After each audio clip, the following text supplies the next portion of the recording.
溝通嘅望聞問切第4步咧就係切。切係設身處地嘅，咁好多時咧，我哋都會係有一種嘅極端。呢個設身處地咧，就係話我哋諗下喺細路仔，我哋嘅仔女，我哋喺佢嗰個嘅位置嘅時候咧，我哋嘅感受係點？我哋點樣去明白佢，同埋咧知道咧佢嘅需要？但係好多時咧，我哋家長咧就會有2個極端。第一個極端咧，就係設身處地，就係諗翻我哋好似阿仔阿女咁大嘅時候咧，佢有啲嘢係冇咗嘅時候，於是乎咧，我哋就好想咧係將冇嘅嘢咧係加俾佢，加到咧係以致咧係過分咗。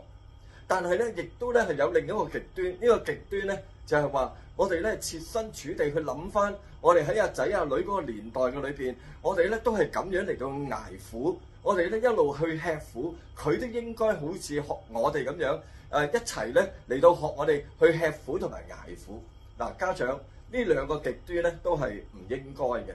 我哋設身處地去諗翻青少年人佢嗰個處境嘅時候，我哋應該咧同時咧係設身處地咧去記憶翻我哋自己喺當時嗰種嘅境況，係攞一個平衡。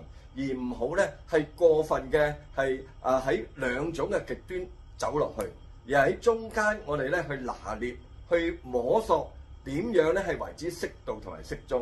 呢一個咧就係切嗰個嘅最重要嘅一個嘅要訣。記得點讚關注哦。